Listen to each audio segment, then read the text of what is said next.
Hello, you wonderful people, and welcome to another episode of Not Too Comic Book. This being a show where I talk about TV shows that are adaptations of comic books. For today's episode, I'm going to talk about Suicide Squad Isekai Season 1, Episode 4. A lot of really interesting things went down in this episode, so let's break it down. I think it's so fascinating, the situation where we had that opening, which you can only assume it's Gotham City because that ends up being like Joker and Harley's like main territory, but like the fact is we had like low mob thugs coming, like just regular like criminals trying to come after Joker and Harley, which I'm like, I wonder, do they have to deal with that on a regular basis? I mean, to be fair, it's like you do have like that point where other criminals do cross paths with each other. I mean, the entire, like a lot of Harley Quinn specific, I think it was like season 2 revolved around Harley going up against like other like Gotham villains and stuff like that. So it's that type of situation where it's like she's in her villain bag, but she's going up against other villains for territory and stuff like that. There was something else I was thinking of a little bit. I was like, I mean, the Birds of Prey movie kind of like had them going up against Black Mask, who's another villain. So, so it always comes down to self-interest and stuff like that when your self-interest collides with someone else. But it's just such an interesting thing to think about regular mobs, not even superheroes, just other criminals trying to pop Joker and Harley, which I think is so interesting. And Joker's so relaxed, and I love it. Harley's like, right, don't waste time talking about someone else when we could be talking about something erotic. And he's like, I get it, but he was making this whole point about like how you deal with rats, and it was like you get them to, you lead them into a trap and have them devour each other. I love that. Basically, multiple groups of people were coming after them at once. Basically, like, use like a microphone to be like, oh my god, he's here, fire, fire, fire, and it basically ended up killing each other. It's like, Jesus, that was like, for one, I was like, that's brutal and gnarly, and it just feels like a very Joker thing to do in that regard. Like, don't even get your hands directly dirty. Makes you wonder, do you have any henchmen in this universe? Because he's just kicking up Harley and we haven't seen any henchmen, so he might not have a henchman squad at this point in time. But I just love how that element ends up being a major through line to this episode, because it gives Harley an idea to help out during a fight, but we'll get to that in a little bit. I had some questions last episode, particularly about like the monsters and stuff like that. I was like, how are the monsters going to feel about fighting, like, working, like I had brought up, like, oh, how's that prison situation?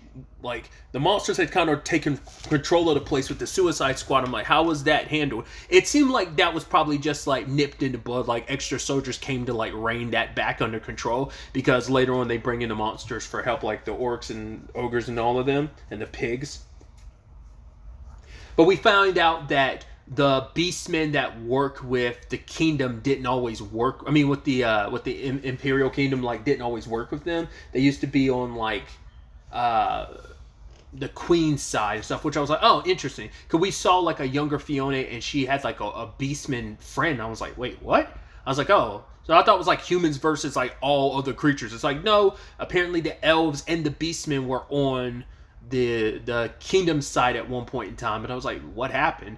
And then it's kind of suggested, at least by Rick Flag, like, oh, maybe they joined like the other side because of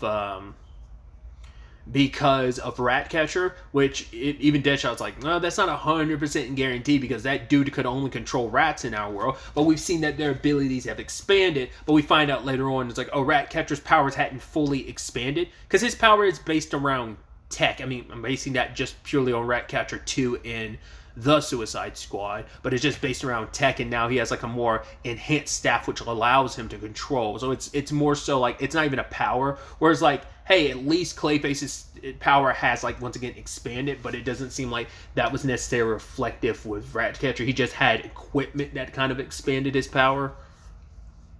But it's like, yeah, that explains the Beastmen, potentially. But why about the elves? Like, why did they switch sides? Because all we got was like, oh, these kingdoms have been at war for like decades, but we never found out why they've been at war. Because we know that Fiona lost a friend when she was younger, because she used to go into town pretending to be like a commoner, just because probably like at the castle she never actually had any friends, so by pretending to be a commoner, it was the only way and that's why she's always had an affinity for regular people, because she's always just kind of, being a princess has kind of left her solitude, because no one listens to her, because they're like, oh, she's just the princess, why listen to her? Even in war meetings, no one's going to listen to her, take her seriously. So we don't know what happened. I guess like the village that her friend is from got attacked because like we see at one point when she was younger, she went to his grave because we saw the hat and everything. So we know that he was trying to take care of, I think, like a little brother, or maybe it was an older brother, but I think it was like a little brother. It's like, yeah, they're okay, but it's just like everyone's scrounging to try and make ends meet, and obviously over the years things have just gotten worse. People trying to scrape by when it comes to food and stuff. So, because I think at the time her friend was talking about like bread getting more expensive. Because we still don't know what she sees in the Suicide Squad, specifically what she sees in Harley. Because when she shows up to like talk to them herself, and obviously like you have Clayface kind of trying to rizz her up a little bit, like, oh my god, Fiona Hime, you know, trying to talk her up and stuff, but you know they get to the heart of it, like, right, we came back foolishly, even though we only have like a little over 12 hours left on the clock until our heads explode. We idiotically came back, even though we should have gotten our freedom post helping you guys. That, yeah, we might have destroyed the fort in the process, but I mean, we were never told to protect the damn fort. We were told to like wipe out the enemy, and we did. So, you know, shouldn't we get some credit for that? But the princess kept looking at Harley, and even Harley's like, right, you keep looking at me, I'm wondering why. And he kind of, and it's like, and Harley ends up talking about like, right, she's very shy, and she doesn't like, she gets so caught up in her head about what other people think of her, and it's like, and she immediately like kind of draws her hood down, and she's like, yeah, it reminds me of some other wimp I know. Because I was about to say, like, Harley, just like the princess, for whatever reason, because I'm like, you can see the similarities between them, and I'm wondering, is that why like the princess has taken such an interest in Harley, but Harley has a negative connotation towards the princess because it's a reminder of who she used to be when she was Harlan Quinzel. And it's like, yeah, because the Joker, by making her Harley Quinn, freed her from like all her insecurities and issues and stuff like that. Like, she might be a little psychotic, but she's been freer and she's able to speak her mind, and she never worries about what other people think about her. Whereas like the princess cares too much. She's too soft spoken. She's not ready to speak her mind. But I guess that'll be part of her journey this series, becoming a little more like Harley, which will probably be better in some capacity, but it's probably much, much worse in other capacity.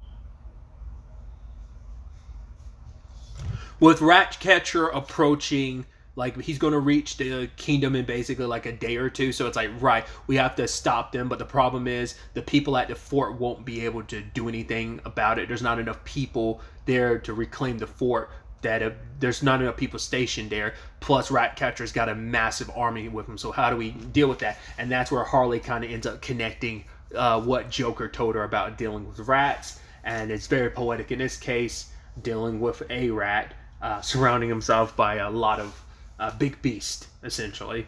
So it becomes this coordinated plan that they have. We as the audience don't really know what the plan is until they kind of enact it, but you have Clayface putting up all these barriers. They have an army of their own to back them up. It's like, yeah, let's pull everyone out of the prison. And I love some of the people being like, oh my god, she can speak our language now. And she's kind of leading the charge of like these monsters. Like, I love that. They're like, yeah, they're kind of willing to follow her. And even like Ogre Dude, as she calls him, like Beanstalk, is steady beside her because he's kind of like second in command to her. And so I thought that was kind of interesting. I said, that's why I go back to what I was bringing up. Like, does Joker not have any goons in this continuity? Because it was like, has Harley not kind of led the troops before? I don't know. Maybe that was a point in the story where they hadn't had goons. I mean, even in the opening of the show, they didn't have any goons with them. It was just Harley and Joker running amok. So I do love that Rick and Cecil kind of found some camaraderie where Cecil's like, right, you're a soldier, right? And these people are criminals. Like, isn't that really kind of difficult to work with them? He's like, do I look like I'm happy? But a soldier has to follow orders. Am I right? And Cecil's like, yeah, I get it. I get it so much, which I thought that was hilarious. It's like, yeah, Rick is getting extremely stressed out by these circumstances. We also did learn, because like Deadshot was like, whoa, wait a minute. Why don't the other people that came with you, like, shouldn't you be able to just kind of execute them with the bombs in their necks? But Rick is like, yeah, they somehow found a way to disarm the bombs. And it's like, that's most likely what prompted Waller to make it so that there's a time limit on yours. And it's like, well, shit. You know, aren't we so lucky to be the ones who, the second string that she learned to learn from her previous mistakes with the first group, so. like I said, at that point in the story, we didn't know what the plan was. So our villains, I keep doing that. Our Suicide Squad is just so like laissez-faire, being like, yeah, we're just gonna sit back. Because at that time, it's like, where's Deadshot? It's like, oh, he's above there. Don't worry about Peacemaker's. Like, if he messes up, I'll cover for him. But it's like they seem like they're not going to get in the mix of things. And Cecil's like, fine, let's do it. And without really even lifting a finger, they kind of end up winning very effortlessly because they're just chilling and waiting. And you have Ratcatcher getting a little too confident because he sees like the barriers and the monsters. And he's like, oh, they think this is going to stop me. Oh, these fools. And he kind of rallies the troops using his power.